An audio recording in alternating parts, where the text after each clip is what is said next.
Ram Sita serial இன்னைக்கு என்ன நடக்குதுன்னு பார்க்கலாம் வாங்க. எபிசோட் ரொம்ப அருமையாக இருந்துச்சுன்னே சொல்லலாம். ஸ்கிப் பண்ணாமல் ஃபுல்லோடையும் கேளுங்க. அதுக்கு முன்னாடி இந்த வீடியோ பிடிச்சிருந்துச்சுன்னா லைக் பண்ண பாருங்க. ரொம்ப பிடிச்சிருந்துச்சுன்னா நம்ம சேனலுக்கு வந்து சப்ஸ்கிரைப் பண்ணி கண்டினியூஸாக ஆதரவு வந்து தாங்க. நம்ம அஞ்சலி வந்து தேடிட்டு இருக்காங்க. சீதா, மீரா, சத்யன் 3 பேரும். அப்பன்னு பார்த்து ஃபோனில் பேசிகிட்டு இருக்கிறத பார்த்துடுறாங்க. ஏன் ஃபீல் பண்ணி அழுது பேசிக்கிட்டே இருக்க அப்படின்னு சொல்லும்போது அவங்க லவ்வர் வந்து இது எல்லாத்தையும் கேட்டுக்கிட்டே இருக்காங்க. அஞ்சலி வந்து ஃபோனை வந்து கட் பண்ணாதனால அப்பன்னு பார்த்து சீதா வந்து கேள்வி மேலே கேள்வியாக கேட்குறாங்க. அழுதுகிட்டு இருக்க, ஃபோன் வச்சுக்கிட்டு இருக்க, என்ன பிரச்சனை அப்படின்னு சொல்லும்போது அஞ்சலி வந்து ப்ரில்லியண்ட்டாக வந்து பேசி சமாளிக்கிறாங்க. நடந்த விஷயத்தெல்லாம் வந்து சொல்லிக்கிட்டு இருக்கேன் என் ஃப்ரெண்டு கிட்ட. அதான் அழுதுகிட்டு இருக்கேன். எனக்குன்னு யார் இருக்கா? என்னடி இப்படி பேசிகிட்டு இருக்க? உனக்குன்னு யார் இருக்காவா? உனக்கு உன் விருப்பப்பட்டபடி தான் மாப்பிள்ளை வந்து அமையணும். அதுக்காக நாங்கள் என்ன வேணாலும் செய்வோம். நீ மாப்பிள்ளையை பார்த்தோன்னா பிடிக்கலன்னு சொல்லிட்டேன்னா இந்த விஷயம் அப்படியே சிம்பிளாக முடிஞ்சிடும். நான் இருக்கேன், மீரா இருக்கா, அப்புறம் சத்யன் இருக்காங்க, ராம் இருக்காங்க, சேதுராமன் இருக்காங்க. உனக்கு பின்னாடி ஒரு கூட்டமே இருக்கு. அப்படி இருக்கும்போது நீ எதுக்கு இவ்வளோ கவலைப்படுற? எனக்கு ஒன்றுமே புரியல. அண்ணி எனக்கு ஒன்றும் புரியல.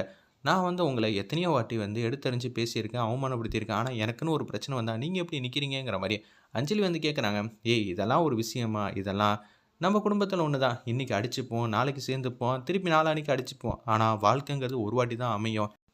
கல்யாணங்கிறது முக்கியமான ஒரு ஃபங்ஷன். அந்த விசேஷத்த வந்து யாரும் விட்டுக் குடுக்கக்கூடாது சரிங்களா? அப்படின்னு சொல்லிடுறாங்க. அந்த இடத்துல சீதா, சரி அண்ணி நான் ஃப்ரெண்ட்ஸ் கிட்ட பேச வேண்டியதெல்லாம் இருக்கு. நான் பேசிட்டு வந்துடுறேன்னு சொன்னோனே, சீதா, சத்யன், மீரா 3 பேரும் வந்து அங்கேருந்து கடந்து போறாங்க. டேய் ஏதாவது ஒண்ணு பண்ணுடா அப்படின்னு சொல்லும்போது, சீதா சொல்ற வரைக்கும் தெரியுமா இல்ல. ஆனா அந்த லவ்வர் வந்து ஏதோ ஒரு தந்திரமான முறையில திட்டம் போட்டுட்டு இருக்காங்க. அவங்கள பார்த்தாலும் நல்லவங்க மாரி எனக்கு தெரியல. பார்ப்போம் அஞ்சலி ஏமாத்த போறாங்களா? இல்ல உண்மையில லவ் பண்ண போறாங்களான்னு சின்னதா ட்விஸ்ட் வச்சிருக்காங்க அந்த இடத்துல. ஒரு பக்கம் அஞ்சலியை வந்து ரெடி பண்ணுறதுக்காக 50 பவுன் சவரன் நகையும் பட்டு புடவையும் எடுத்துகிட்டு வந்து ராமோட தங்கச்சிக்கிட்ட கொடுக்குறாங்க. பிரியா கிட்டேயும் சத்யா கிட்டேயும். அப்பன்னு பார்த்து இதெல்லாம் எதுக்கு எனக்கு கொடுக்குறீங்க? காலேஜுக்கு போகிறீங்க, படத்துக்கு வந்து போகிறீங்க, இது எல்லாம் உங்களுக்கு தெரியுதுல்ல, மேக்கப் கூட போடுறீங்க, ட்ரெஸ் வந்து அப்பப்போ எனக்கு தெரியாமல் வந்து வாங்குறீங்க. இதெல்லாம் தெரியறப்ப இது எதுக்கு கொடுக்குறோன்னு தெரிய வேணாமா? அஞ்சலியை ரெடி பண்ண வேண்டியதானே. இந்த நகை கூட நாங்கள் மாட்டி விட்டுருவோம். ஆனால் புடவையெல்லாம் எங்களுக்கு கட்ட தெரியாதே. ஏய் புடவை கூட உனக்கு கட்ட தெரியாதா?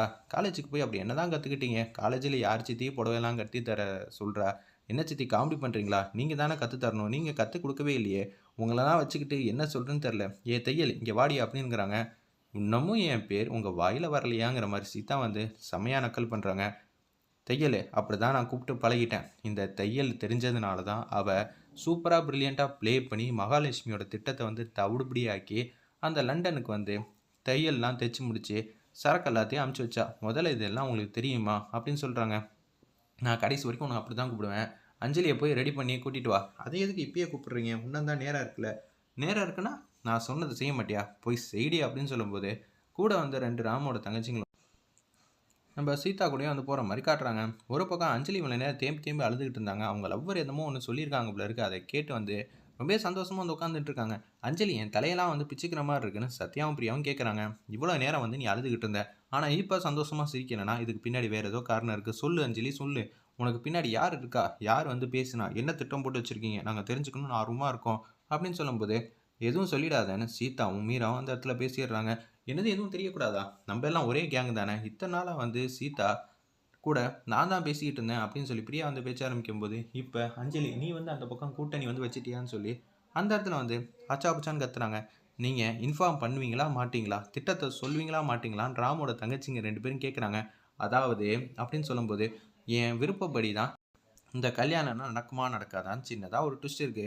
அப்ப நான் மகாசித்தி கிட்ட விருப்பம் இருக்குன்னு சொல்ட்டியா? அப்படின்னு சொல்லி காமெடி பண்றாங்க. அதாவது அப்படின்னு இழுக்கும்போதே, சரி, சரி நீ என்ன சொல்லுவேன்னு தெளிவா தெரிஞ்சு போச்சு. இப்போதைக்கு எங்களுக்கு எதுவுமே தெரியக்கூடாதுன்னு தான் நினைக்கிறேன். Okay, okay. நாங்க எதுவும் வந்து பெருசா வந்து கேட்கலன்னு சொல்லிட்டு, அது ரீதியா வந்து அவங்க 2 பேரும் போக ஆரம்பிச்சுட்டாங்க. நம்ப சத்யாவும், ஒரு பக்கம் பிரியாவும் மேக்கப்லாம் போட்டு முடிச்சிடுறாங்க. மாப்பிள்ளை வீட்டுக்காரங்க வராங்க. மாப்பிள்ளை வந்து மாசா வந்து இறங்குறாங்க. ஃபுல்லா சிரிச்ச முகமா வந்து வந்திருக்காப்புல. அந்த இடத்துல மாப்பிள்ளை சின்ன பையன் மாரி இங்கேயும் அங்கேயும் துரு துருன்னு வந்து பார்த்துக்கிட்டே இருக்காப்புல. ஒரு பக்கம் கேஷுவலா வந்து உட்கார்றாங்க. இவரு தான் மாப்பிள்ளையா? என்னங்க இப்படிப்பட்ட மாப்பிள்ளைய போய் கூட்டிட்டு வந்திருக்காங்க. பார்த்தா பால்வாடி மாரி இருக்காப்புல. இதே மாரி மாப்பிள்ளையெல்லாம் நம்ம பொண்ணுங்களுக்கு வந்து கூட்டிட்டு வந்துற போறா. அதெல்லாம் ஆகவே கூடாதுங்கிற மாரி அந்த இடத்துல வந்து அதிரடியா முடிவு பண்றாங்க. அர்ச்சனாவும், சுபாஷும் சீதா வந்து பார்க்குறாங்க மாப்பிள்ளைய. என்னங்க இவரு இப்படி இருக்காப்புல? பால்வாடி மாரி இருக்காங்க. இவங்களோட இது என்ன? நம்ம அஞ்சலியோட லுக் என்ன? 2 பேருக்கும் வந்து லுக் வைஸ் கூட கரெக்ட்டா வரலையே! அப்படின்னு சொல்லிட்டு இருக்கப்ப, தெரியலையே மகாசித்தி இந்த மாப்பிள்ளைய பார்க்க தான் வந்து இவ்வளோ பில்டப் பண்ணிக்கிட்டு இருந்தாளா? ஒண்ணும் புரியலங்கிற மாரி ராம், சீதா எல்லாரும் வந்து பிடிக்காத மாரி தான் பார்க்குறாங்க. ராமோட இன்னும் 2 தங்கச்சிங்களும் வந்து மாப்பிள்ளைய பார்க்குறாங்க. என்னடா இது இப்படி டம்மி மாப்பிள்ளைய போய் பார்த்துட்டு வந்திருக்காங்களே! மகாசித்தி வந்து இதுக்கு தான் வந்து பில்டப் மேல பில்டப் வந்து விட்டுக்கிட்டு இருந்தாங்களா? ஒண்ணும் புரியலங்கிற மாரி யோசிச்சுட்டு இருக்காங்க அந்த இடத்துல. நம்ப அஞ்சலியும், சத்யா, பிரியா 3 தங்கச்சிங்களும் யோசிக்கிற மாரி காட்டுறாங்க. அஞ்சலி ஒரு பக்கம் கான்ஃபிடென்ட்டா இருக்காங்க. எப்படி இருந்தாலும் வந்து இந்த கல்யாணம் தான் நடக்க போதில்ல அப்படின்னு எல்லாருக்கும் வந்து யோசிச்சுட்டு இருக்கிறப்ப, அஞ்சலி மட்டும் என் முடிவு என்ன ஏதுன்னு நான் அங்க வந்து சொல்றேங்கிற மாரி யோசிச்சுட்டு இருக்காங்க. சீதா வந்து பேசுறாங்க நம்ம ராம்கிட்ட. எப்படி இருந்தாலும் இந்த கல்யாணத்துல விருப்பம் இல்லன்னு தான் சொல்லப் போறா. மாப்பிள வந்து பேரழகனா இருந்தா கூட, அப்படி இருக்கும்போதே இந்த கல்யாணம் நடக்க போறதில்ல. மாப்பிள தானே வந்தா வந்துட்டு போட்டும். ஒரு பொண்ணுன்னு இருந்தா 4 பேர் பார்க்க வரத்தானே செய்வாங்கங்கிற மாரி யோசிக்கிறாங்க. அதே மாரி ஜூஸ்லேருந்து எல்லாரும் வந்து குடுக்குறாங்க. மாப்பிள வந்து குடிச்சுக்கிட்டே இருக்காப்புல. கடைசி ஒரு சொட்டு இருக்கு. அத கூட வேஸ்ட் பண்ணக்கூடாதுன்னு சொல்லிட்டு, அதையும் சாப்பிட்டுட்டு தான் செல்வி அக்காட்ட வந்து குடுத்துர்றாங்க. உடனே வந்து சீதா வந்து பேசுறாங்க ராம்கிட்ட. செல்விக்கு கூட மாப்பிளைய வந்து பிடிக்கல. அப்படி இருக்க சூழ்நிலையில மாப்பிளைய எப்படி பிடிக்கும்? அப்படின்னு கேட்குறாங்க அந்த இடத்துல. நம்ம சீதா, ஓகே எனக்கும் நம்பிக்கை இருக்கு. சேதுராமன் வந்து கேட்குறாங்க, "என்ன மகா இப்படிப்பட்ட மாப்பிள்ளைய பார்த்துருக்க? ஏன் மாப்பிள்ளைக்கு என்ன சொக்க தங்கம் தெரியுமா?" அப்படின்னு சொல்லும்போது, "நீ என்ன சொன்னா கேட்க போறேன்."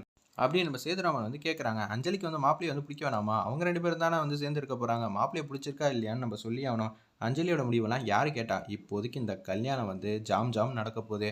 ஐயரையும் கூப்பிட்டு வந்துட்டாங்க அந்த இடத்துல துரை. ஏன்னா மகாலட்சுமி வந்து 2 பேருக்கும் வந்து முகூர்த்தத்த குறிக்க தான் வந்திருக்காங்க. கல்யாண முகூர்த்த தேதிய வந்து குறிக்கலாம் தான். துரை வந்து கூட்டிட்டு வந்திருக்காங்க. என்ன நடக்க போகுது, ஏது நடக்க போகுதுன்னு தெரியவே இல்ல. மிகப்பெரிய ஒரு ட்விஸ்ட் வந்து வச்சிருக்காங்க. வெயிட் பண்ணி பார்ப்போம்.